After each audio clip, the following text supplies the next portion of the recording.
नमस्कार। कोरोना इस समय हमारे देश में कहर बरपा रहा है। इसके लक्षण क्या हैं और इसका घर पे रह के कैसे इलाज करें, इसके बारे में चंद अहम बिंदुओं को जल्दी हम डिस्कस करते हैं। सबसे पहली चीज, इसके लक्षण क्या हैं। सबको मालूम है कि यह बुखार से प्रेजेंट करता है, लेकिन इस समय कई लोगों में पहला सिम्टम बुखार नहीं होता है। नाक बहना, आंख लाल हो जाना, गले में खराश होना, जुकाम जैसे सिम्टम होना, हेडेक होना, बॉडी एक होना या बदन टूटा टूटा सा लगना, नौशिया, वॉमिटिंग, डायरिया, रैशेस पर जाना, इस तरह के भिन्न भिन्न सिम्टम्स से इस समय ये कोविड शुरू हो रहा है। और कुछ लोगों में बाद में बुखार आता है, कुछ लोगों में बहुत हल्का सा आता है। इंपॉर्टेंट चीज ये है कि आज के परिप्रेक्ष्य में जहां इतना मैसिव इन्फेक्शन कम्युनिटी में है, अगर इनमें से कोई भी सिम्टम आपको हो तो वो कोरोना है, अनलेस प्रूव्ड अदरवाइज। अब इनमें से कोई भी सिम्टम होने की स्थिति में क्या करें? आइडियली हमको तुरंत टेस्ट कराना चाहिए, आरटी-पीसीआर टेस्ट कराना चाहिए। प्रॉब्लम यह है कि इस समय कई जगह आरटी-पीसीआर टेस्ट अवेलेबल नहीं है या उसके लिए वेटिंग लिस्ट है, और आप करा भी लें तो कई जगह 3-3, 4-4 दिन में रिपोर्ट आ रही है। तो जब तक आप रिपोर्ट नहीं आती तब तक क्या करें? सबसे अहम बिंदु इस समय यह है कि कोई भी सजेस्टिव सिम्टम अगर है जो मैंने एन्यूमरेट किए इनमें से, तो आप रिपोर्ट का वेट न करें, तुरंत उसको कोरोना मान के अपने को क्वारंटाइन करें।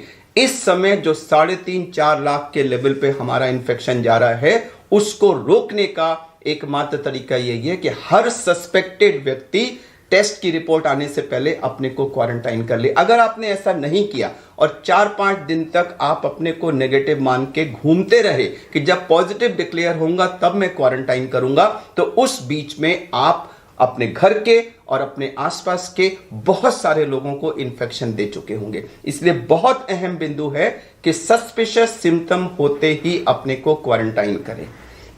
उसके बाद ट्रीटमेंट शुरू होता है। आरटी-पीसीआर रिपोर्ट अगर पॉजिटिव आई तो आप कोरोना हैं, लेकिन अगर नेगेटिव भी आई तो सिम्टम्स को हम इस समय कोरोना मान के ट्रीट कर रहे हैं, क्योंकि 30 से 35% केसेस में रिपोर्ट नेगेटिव आती है और आजकल शायद ये नंबर कुछ ज्यादा ही हो रहा है। इसलिए symptoms are corona. Positive report है तो ठीक है, नेगेटिव है तब भी हम उसको कोरोना ट्रीट करेंगे। अब आया ट्रीटमेंट पार्ट।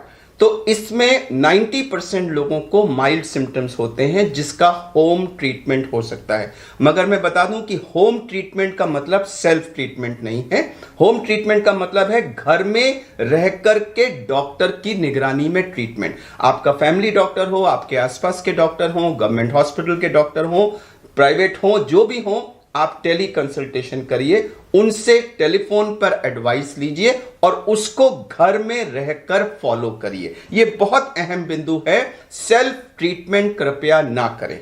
अब मैं आपको कुछ चंद बिंदु ट्रीटमेंट के बता देता हूं, जिसमें हम 6M अप्रोच जिसको कहते हैं। 6M क्या क्या है?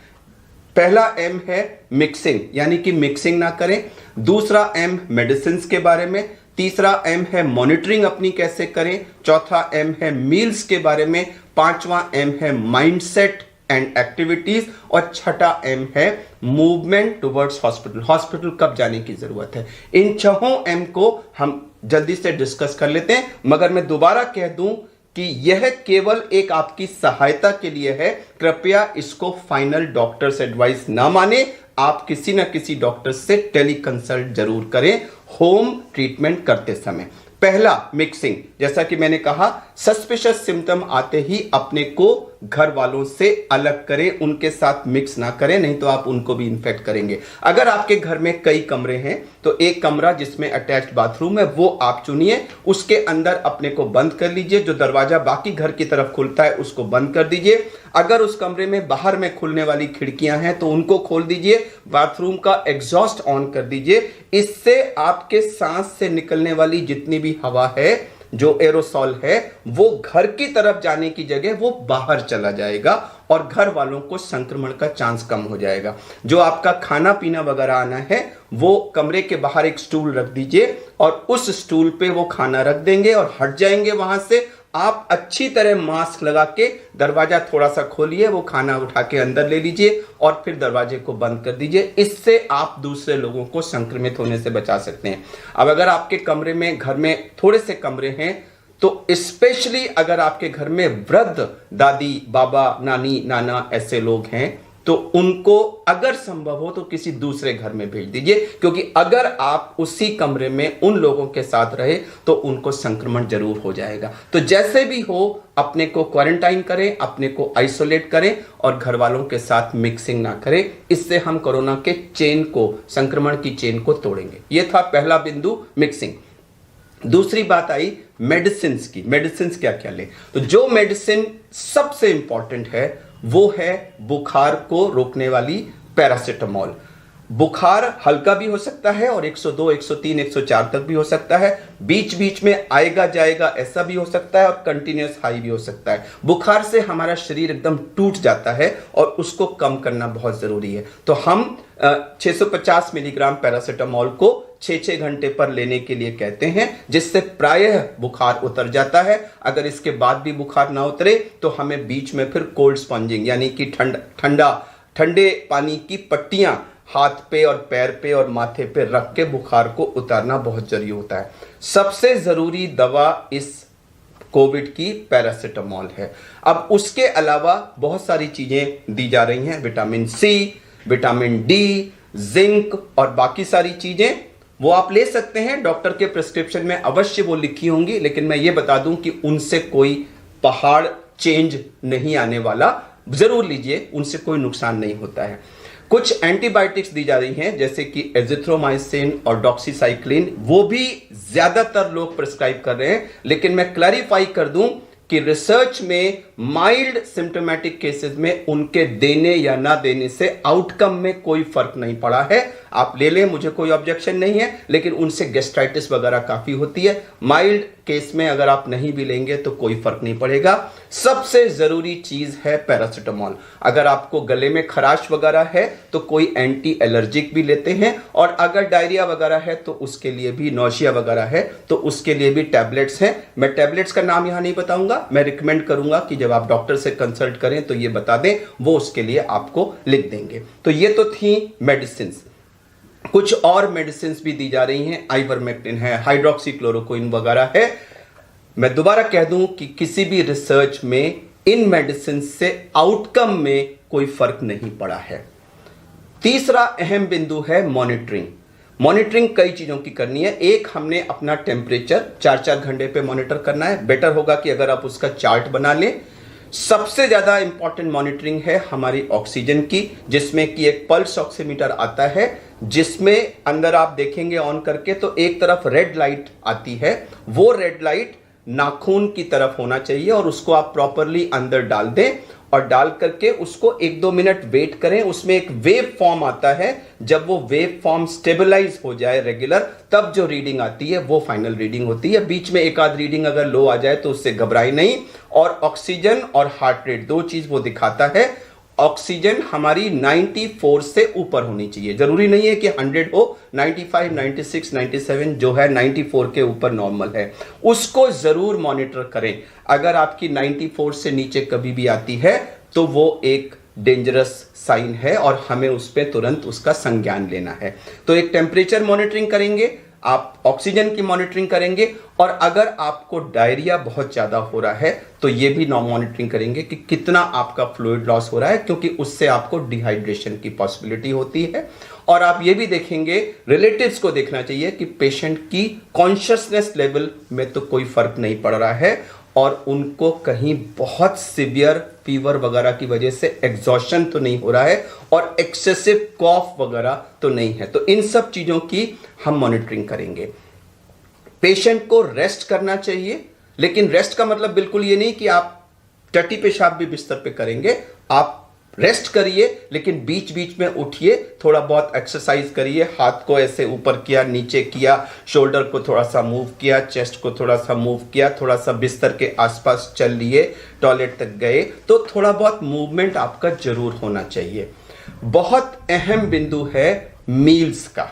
लोग बुखार होते ही खाना पीना बंद कर देते हैं या तरह तरह की जंक चीजें खाने लग जाते हैं। सबसे अहम चीज है आपको हाई प्रोटीन डाइट लेनी है, लो कार्बोहाइड्रेट और लो फैट। फैट यानी कि जितनी भी चिकनाई वाली चीजें हैं और खासकर से जो बाजार से आने वाले जंक फूड्स हैं, कृपया उनको पूर्णतः अवॉइड करें।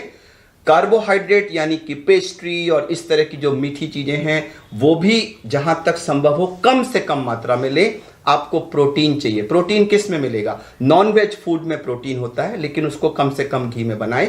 एग्स में प्रोटीन होता है, वेजिटेरियंस के लिए पनीर में प्रोटीन होता है, सोयाबीन में 40% प्रोटीन होता है, तो सोयाबीन का आटा का रोटी बना लें, सोयाबीन की किसी भी तरह की प्रिपरेशन ले लें, इन सब में प्रोटीन होता है। फ्रूट्स को, फ्रेश फ्रूट्स को ज्यादा से ज्यादा मात्रा में लें। फ्रेश फ्रूट जूस भी ले सकते हैं। जो कैंड जूसेस वगैरह बाजार से आते हैं उनको जहां तक संभव हो अवॉइड करें। बहुत इंपॉर्टेंट है कि आप हर थोड़ी थोड़ी देर में, आधे आधे घंटे में कुछ ना कुछ खाते रहें ताकि पेट में कुछ ना कुछ खाना पहुंचता रहे, जिससे गैस्ट्राइटिस कम होती है। पानी की मात्रा यानी पीने वाली यानी लिक्विड्स की मात्रा 24 घंटे में 2.5 लीटर से ऊपर होना चाहिए, अनलेस कि आपको किडनी की या हार्ट की कोई प्रॉब्लम है और फ्लूइड रिस्ट्रिक्शन पे है तो अलग बात है। अगर आप नॉर्मल पर्सन हैं तो आपको 2.5-3 लीटर फ्लूइड जरूर लेना है, जिससे बॉडी में डिहाइड्रेशन ना हो। तो ये हुई हमारी मील्स की बात। बहुत अहम बिंदु है हमारा माइंडसेट और हम कैसा सोच रहे हैं। इस समय पूरा देश एक पैनिक की स्थिति में है, हर घर इसकी वजह से टेंस है। मैं आपको बता दूं कि जब हम पैनिक्ड होते हैं, टेंस होते हैं, परेशान होते हैं, तो उस समय हमारे शरीर में बहुत सारे स्ट्रेस हार्मोन्स रिलीज होते हैं। एड्रेनलिन उनमें से एक है। उस समय हमारे शरीर की स्थिति ऐसे ही होती है जैसे कि गाड़ी को आप फर्स्ट गियर में जब स्टार्ट करें। आप इमेजिन करिए अगर आप किसी गाड़ी को फर्स्ट गियर में स्टार्ट करके 100 किलोमीटर ले जाएं तो इंजन का क्या हाल होगा। तो उसी तरह से अगर आप अपने को टेंस रख के कई दिन तक रखेंगे तो सोचिए शरीर पे कितना बुरा असर पड़ेगा। हमारा इम्यून सिस्टम कम हो जाएगा, हमारे बॉडी की इन्फेक्शन को लड़ने की कैपेसिटी कम हो जाएगी। तो कृपया अपने को रिलैक्स करिए, कुछ रिलैक्सेशन एक्सरसाइज करिए, योगा वगैरह करना चाहें तो वो करिए और माइंड सेट पॉजिटिव करिए कि this shall also get over. यह समय भी निकल जाएगा, यह समय भी निकल जाएगा। जिस भी भगवान या जिस भी गॉड को आप मानते हैं उसकी प्रार्थना करिए, थोड़ा सा पूजा पाठ करिए, रिलेटिव से बातें करिए, कुछ न्यूज़पेपर पढ़िए, जो म्यूजिक आपको पसंद है वो सुनिए, लेकिन ध्यान को डाइवर्ट करके अपने को पैनिक नहीं रखना है। अगर आप पॉजिटिव माइंडसेट में रहेंगे तो मैं आपको विश्वास दिलाता हूं कि आपकी रिकवरी फास्टर होगी, और अगर आप बिल्कुल पैनिक और टेंस मोड में रहेंगे तो आप अपने को मॉडरेट या सीवियर डिजीज की तरफ पुश कर रहे हैं। अब आखिरी बिंदु आया कि रेड फ्लैग यानी डेंजर साइंस क्या क्या हैं और किस स्थिति में हमें होम केयर को अबैंडन करके अस्पताल भागने की जरूरत है। कभी भी अगर आपका ऑक्सीजन 94 से कम आ रहा है तो आपको तुरंत हॉस्पिटल को संपर्क करना चाहिए। इसका मतलब ये नहीं कि आप 93 आया तो पैनिक करके भागें। अगर 94 से कम हो रहा है तो अस्पताल में बेड अरेंज कराने की प्रक्रिया शुरू करा दें। अगर कम होता है तो उस समय सेल्फ प्रोनिंग हम तुरंत कर सकते हैं, जिससे हमारा ऑक्सीजन लेवल बढ़ जाता है, जिसके बारे में हमने एक अलग वीडियो बनाया हुआ है और उसका लिंक हम इसके वीडियो के अंत में डाल देंगे कि सेल्फ प्रोनिंग कैसे करते हैं। तो आप सबसे पहले ऑक्सीजन कम होने की स्थिति में सेल्फ प्रोनिंग करिए और उसके बाद ऑक्सीजन अगर घर में हो सकती है तो उसका इंतजाम करिए और इन द मीन टाइम आप अस्पताल जाने की प्रक्रिया शुरू करिए। ऑक्सीजन कम होना, continuous fever, excessive coughing, exhaustion, severe diarrhoea और ऑल्टरेशन इन सेंसोरियम, तो ये 6 रेड फ्लैग साइंस यानी खतरे के लक्षण हैं। इनमें से कोई भी अगर दिखता है तो आप होम आइसोलेशन को अबैंडन करके आपको तुरंत अस्पताल जाने की जरूरत है। तो ये हमने कुछ चंद उपाय बताए हैं, लेकिन अंत में मैं दोबारा ये कहना चाहूंगा कि ये वीडियो डॉक्टर की एडवाइस या रिप्लेसमेंट नहीं है, ये केवल आपकी मदद के लिए है। होम आइसोलेशन का मतलब सेल्फ ट्रीटमेंट नहीं है। होम आइसोलेशन का मतलब है किसी डॉक्टर की टेली कंसल्टेशन के अंडर में घर में स्वयं ट्रीटमेंट। इसमें बताई गई बातें आपको होम ट्रीटमेंट में थोड़ा सा मदद करेंगी। सुनने के लिए धन्यवाद। आपकी जल्दी रिकवरी की कामना करते हुए आपको नमस्कार।